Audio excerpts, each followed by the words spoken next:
Welcome, welcome, welcome. I hope you all had an amazing week in which you did not eat a flaming hot chip. My name is Jordan Davidson, and this is another edition of Behind the Bench. All season long, I have been promising that I would do the one-chip challenge if the Steelheads came back from a 3-goal deficit to win a game, which they finally did last week against the Sudbury Wolves, so I did it. I appreciate all the response to the video, everyone, checking in on my well-being and stuff. It was touch and go for a few days, but yeah, I can finally drink one of these again, so we're kind of back to normal again. Life does go on following the chip, as the Steelheads had 3 games this week, starting with a home game on Friday against the Niagara IceDogs. Then they traveled to Windsor on Saturday to take on the Spitfires before returning home for a family day matinee this Monday against the Saginaw Spirit. I was at all 3 games. Let's get the recap started. For starters, this is what I got before the game against Niagara. Enjoy. Well, if you're seeing this, that means the chip didn't kill me. I'm back. The Steelheads are back. We have a home game against the Niagara IceDogs tonight. Good chance to beat up on a last place team and see some old friends. So let's walk around. So how am I feeling after the chip, honestly? Well, mostly I have felt good. I would be lying if I said there weren't any unpleasant moments. I won't go into detail, but you can probably guess what I mean by that. Let's just say it's a good thing I had a few days to recover before I came to a game again. So yeah. But I am here, I'm healthy, I'm still eating pretty carefully, trying to treat my stomach kind of like a temple after what I just did to it. But yeah, everything's all good, ready for some hockey. My nemesis in cartoon bus form again. Our last meeting with the IceDogs this season, barring playoffs, and I mean if they do make the playoffs, it'll be the miracle of the century. But yeah, Valdi and Zach are here one more time. Let's say hello to them. And then beat their team. Sexy jerseys today.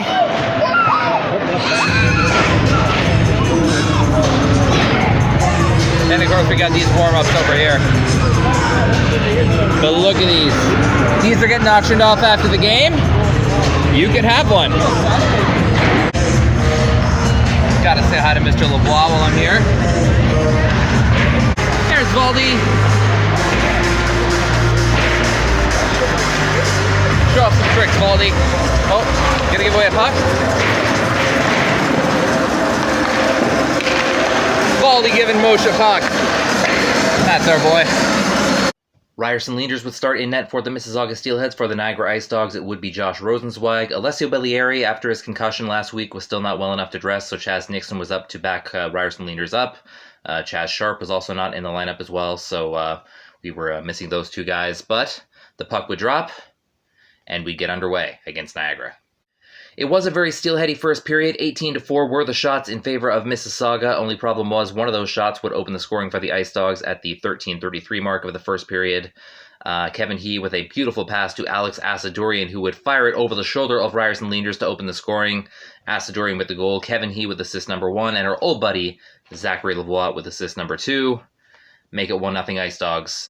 Not to worry, though, the IceDogs would go to the box. Michael Podoluk would take a high-sticking call at the 18:30 mark, and it was just a few seconds later at the 18:46 mark, Xander Vecchia takes a shot, and Angus McDonnell is able to scoop up the rebound over Josh Rosenzweig's shoulder to tie the score up at 1. So McDonnell with the goal, Xander Vecchia and Lucas Carmiras get the assists, and we're tied up at 1. Final seconds of the first period now. One more rush for the Steelheads with Luke Misa coming up the right side. He beats the defender. He is able to fire on Josh Rosenzweig, and that puck crosses the line with just 2.9 on the clock. Yes, Luke Misa scores at the 19:57 mark of the first period. Give the assist on this one to Xander Vecchia and Parker Von Richter. 2-1 Steelheads, and obviously that's your score after 1, because, they're not going to do much in 3 seconds. Yeah, 2-1 after 1.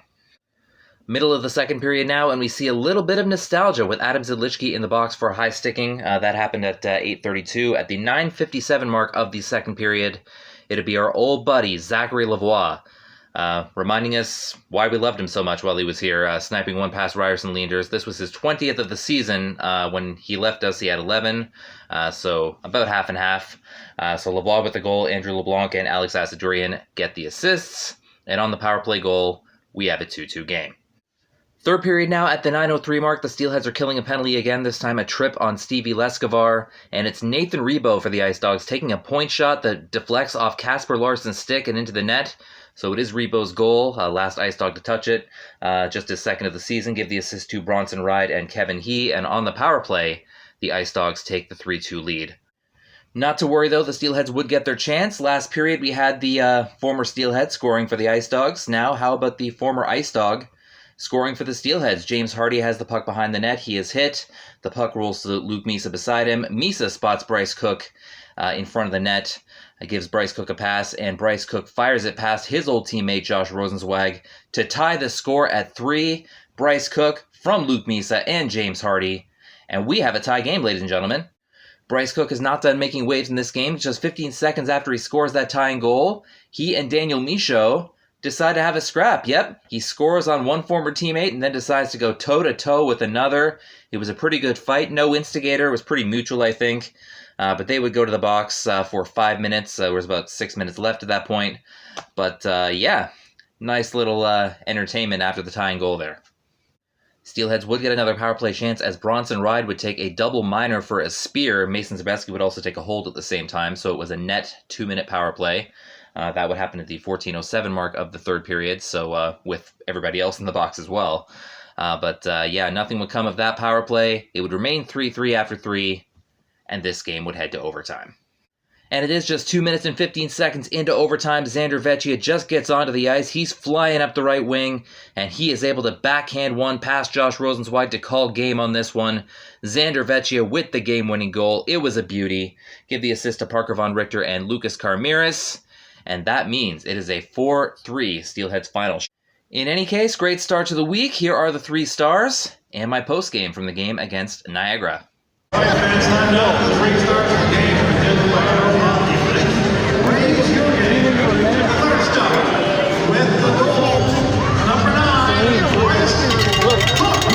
Cookie! Throw the bottle, Cookie! Throw the bottle like you threw those hands.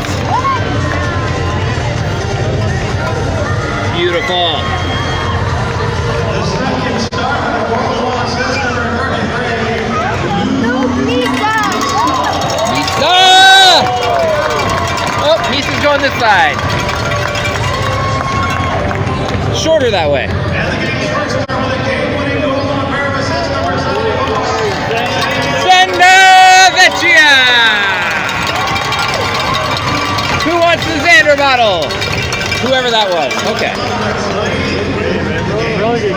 You're in the winning. I saw that was not moving too fast, decided to go around it, and saw a backhand opportunity and faded. And you guys are 8-3 in your last 11 games. What's been clicking for the team? I think everybody's gelling now. Well, the cold showers are clicking.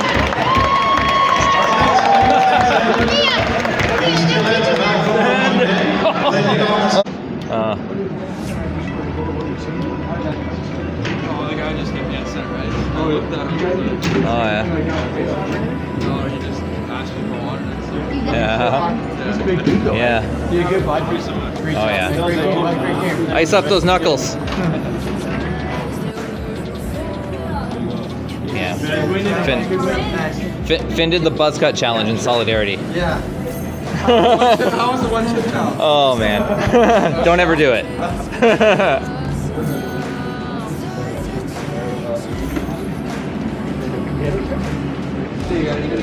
Yeah, good night. You survived, obviously, so yeah. Well, I'm still here, so. Good luck at Windsor, eh, Finn? Yeah. Good luck tomorrow, man. Yeah, thank you. Yeah. Go get 'em, buddy. See you then. Charlie, I forgive you. I wasn't. You do it? Yeah. Did you hear when they when he How long was got the burn for? Oh, officially an hour or so. And then the next 2 days happened, and yeah. I told you you're going to score the first goal. Steelhead this time. And if she goes, hurry. But you put Angus, hurry. no, I put Angus. I mean, that's a good combination. This is only my second year, so it's pretty much it. I did not, because you got it right. So that's good. I called you an overtime, she called that shit. And I got it right. Yeah, take it easy, guys. Good Night, man. luck. He called it, right? Yeah, I said. Yeah. Good luck tomorrow, right? Yeah. You guys have got a long day. And then the way back. It's dinner night here at your dad's house, right? And all night.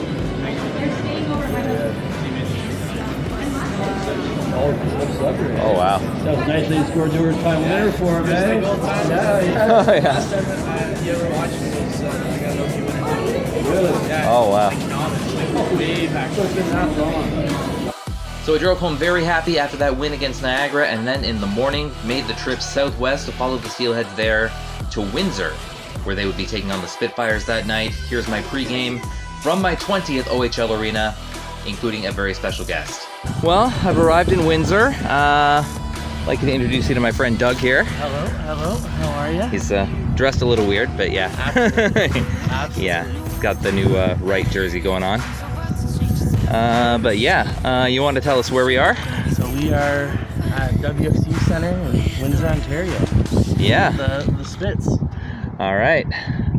That's where we are today. So let's let Doug give us a little tour, shall we? All right. Yeah. All right, we'll check it out. But yeah, apparently there's a pool here, Doug was saying. Yeah. The FINA World Championships here, and they built a practice pool, and now it's like a splash pad for the kids. Oh, sweet. So, it's something. Oh yeah. No, it's quite nice. Inside the community center here, showing us this pretty cool mural here.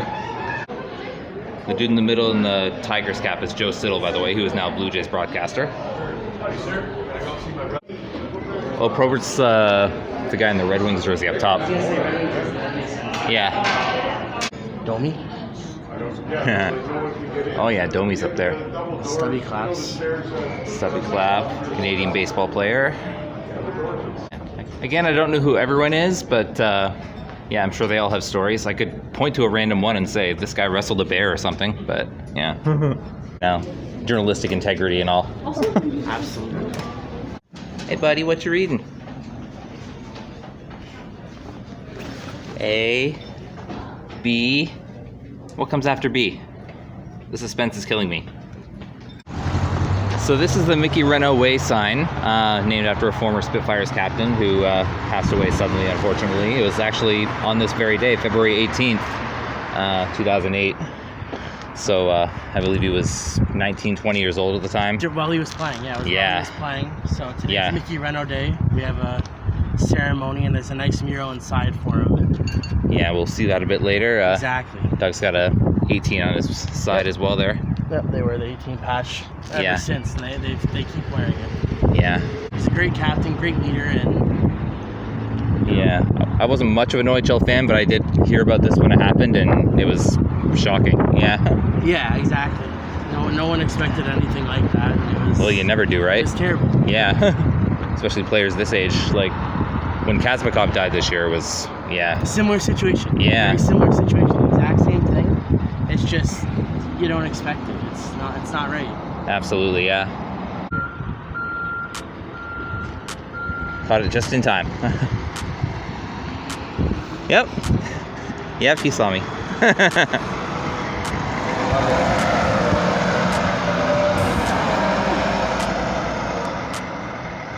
Alright, there's that indoor Renault display that Doug was talking about here. Oh yeah. That's the dressing room stall and everything, wow. Alright, kudos to Doug as well for securing this spot in the arena. Absolutely. Yeah, because as always, you can find me behind the bench, and only the bench. Had to be there. Yeah. Had to be behind the bench. Thank you very much, sir. No worries, man. Yeah. No worries. So can these guys actually spit fire? I don't know. Yeah. I don't think so. Yeah? Kind of burn some people. Yeah. Yeah. A couple of days ago, I felt like I could spit fire. I don't know that yet. Yeah. Absolutely. Well, those things are spitting fire. As our community celebrates Family Day weekend, we will always remember our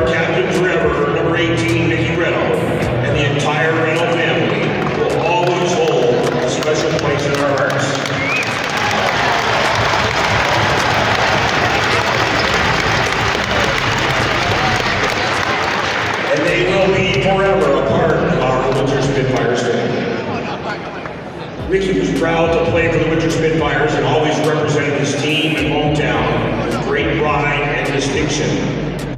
Alessio Bellieri and Chaz Sharp would still not be available for the Steelheads for the game in Windsor, so again it would be Ryerson Leander starting for the Steelheads with Chaz Nixon backing up. For the Windsor Spitfires, the goalie would be Joey Costanzo. No Shane Wright for Windsor, obviously, as well. The puck dropped, and we got ourselves underway. The shots would be 11-5 in favor of the Spitfires in the first period. Just one shot would beat Ryerson Leaders. That was a backhand by Colton Smith early at the 2:52 mark. Give the assist on that one to Noah Morneau and Oliver Peer. Not a whole lot of action otherwise. There was one penalty, a holding call on Rodwin Dionisio. That happened at 11:10, but it would be 1-0 Windsor after one period. Okay, we're through one. This guy's team got a goal. Happy so far. Happy so far. Yeah, so 1-0 right now. What do you think so far? Rebound goal, honestly. 5 shots in Mississauga. Yeah. It doesn't seem like that. I feel like they should have more. Yeah, But no, I feel that too. Yeah. the puck was in Mississauga's end, or Windsor's end, a lot more than I thought. You know? I never wanna hear you say Windsor's gonna win today. Sing it, Hearts. Now he knows the camera's on, he's not doing it. There he goes. There he goes. 2:17 mark of the second period, we'd see our first of 2 fights in the period. This one between Angus McDonnell and Rodwin Dionisio. They'd be going at it, a bunch of haymakers either way. Angus would come out of it with a very bloody face. He would need stitches. He wouldn't actually go to the box. He'd be going to the room for repairs, and he would actually take longer than the 5 minutes his penalty would have been to actually return. He did return later in the second period, though. But a big scrap between Angus and Roddy there. Then at the 3:45 mark, we get another one. Adam Zidlichki put a hit on Ryan Abraham, which Jacob Holmes did not agree with, and he decided he wanted to go at it with Adam Zidlichki, so they would go at it as well. This time Holmes would get the instigator, so the Steelheads would get a power play out of it, but nothing came of that particular power play. But it would take Holmes out of the action for the 17 minutes. Ryan Abraham would be fine, though. He'd return to the game later. But a feisty beginning to the second period. Some more penalties later in the second period. Stevie Lescovar would take a tripping call at 11:47, and Windsor would even that up with a penalty on the goalie, Joey Costanzo, for tripping Xander Vecchia in front of the net. Interference officially.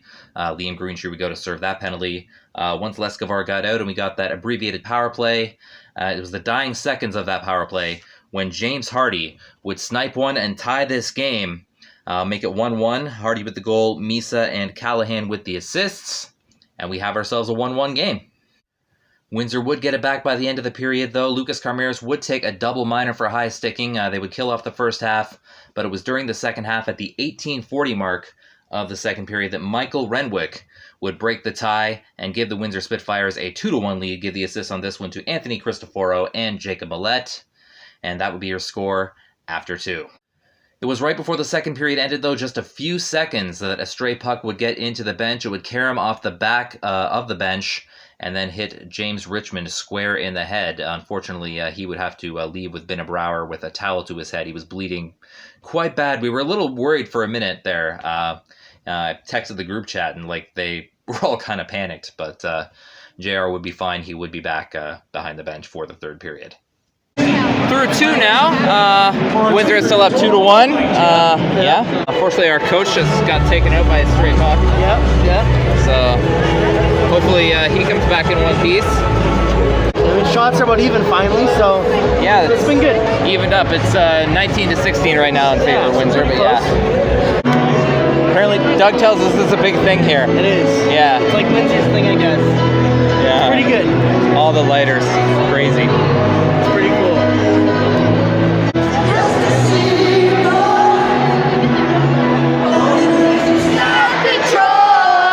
Yep, there it is. JR's back. I think we're good.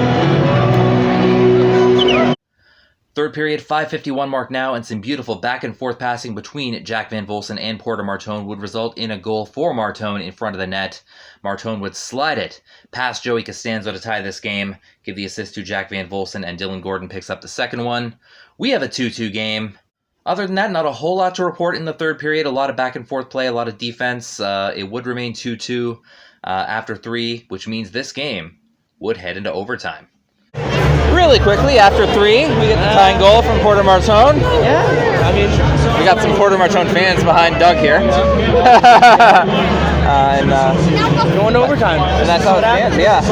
Well, we both get something out of it, right? Yeah, exactly. Yeah. No, it's- After starting off the shots very slow, the Steelheads did catch up a little bit. The shots were still 29-23 in favor of the Windsor Spitfires, but a lot better than it looked in the first period. But it would be Jacob Millette taking that final shot, which is the only shot that would happen in the overtime period. And that would beat Ryerson Leaders for the game winner and make it a 3-2 victory for the Windsor Spitfires. So Millette with the goal, Ryan Abraham with the lone assist on that one. Steelheads would pick up the single point for getting the game to overtime. It was a great game nonetheless. Got to see my 20th OHL arena finally and got to spend the day with a good friend as well. Here are the 3 stars and our very little post game. You got it, buddy. There you go. Great game. Got the overtime win. Yeah. The third star for the Mississauga Steelheads, number 41, Jack Van Volsen. Okay.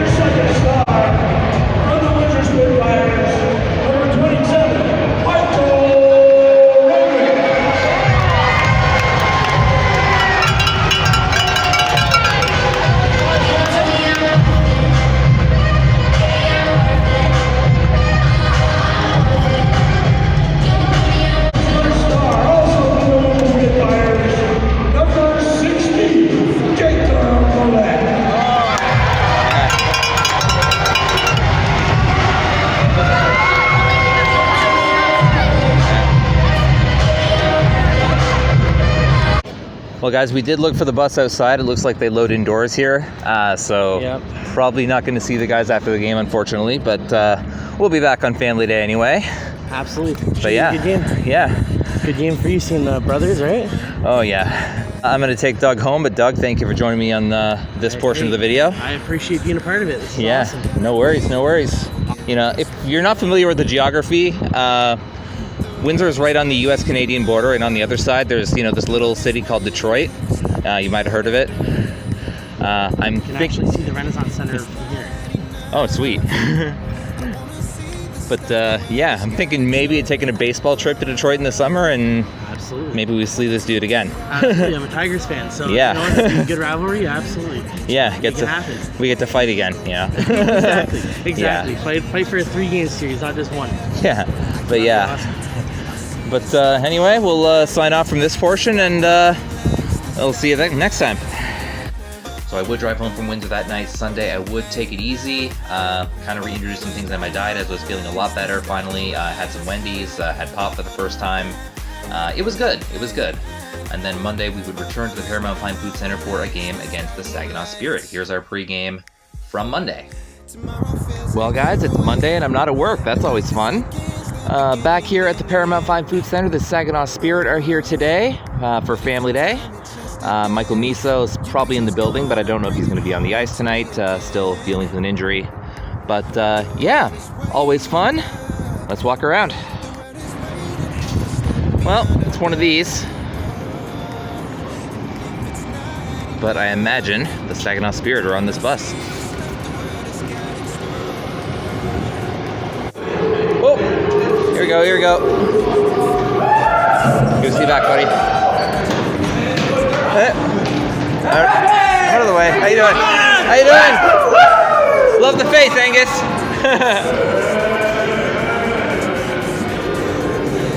Well, as I was about to tell you, bobblehead acquired. Well, Big Ethan's not here anymore, but I'll have Little Ethan forever. Looking good, looking good. There's our Misa. This is the first day this week I felt good enough to eat pizza, so going for it. This might be our biggest crowd of the year. Amazing what happens when you market and give away a bobblehead. All right, see you after the game. Ryerson Leaders would get another start in net, although Alessio Bellieri was now well enough to dress. He would back up Ryerson Leaders in this one. Chaz Sharp also returned to the lineup for this one. In goal for the Saginaw Spirit was Andrew Oak. The puck dropped on Family Day, and we got underway. Steelheads would get back into their way of dominating the shots. 13-6 were the shots for Mississauga in the first period. Unfortunately, it was one of those 6 that would open the scoring. Matthias Sapovalev would score his 20th.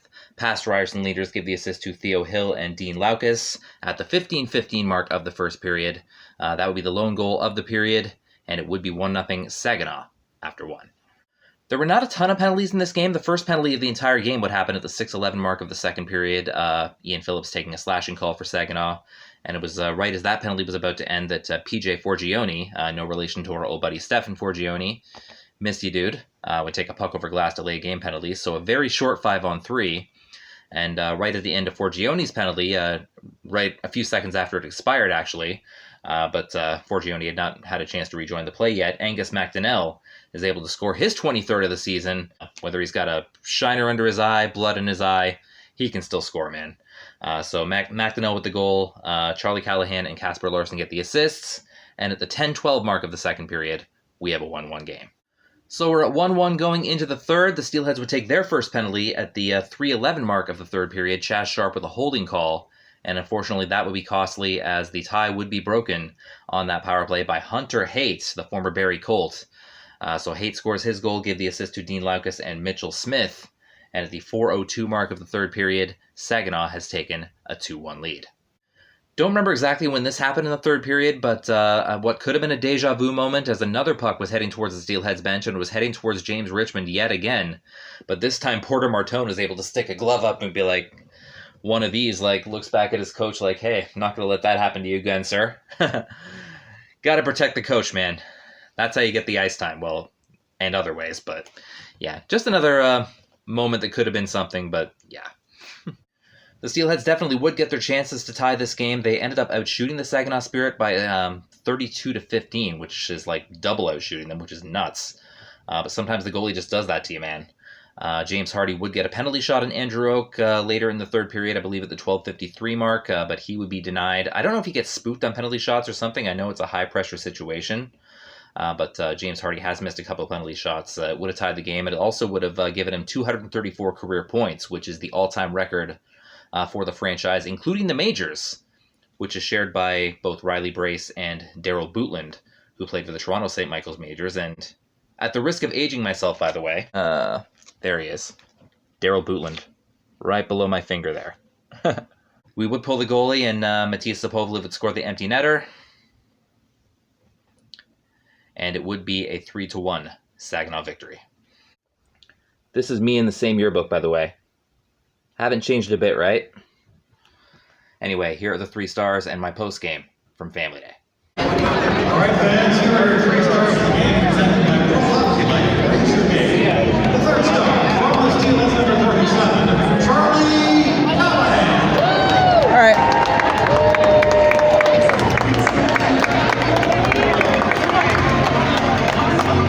The second star scorer was Steelheads goal number 17, Angus McDonnell. Angus.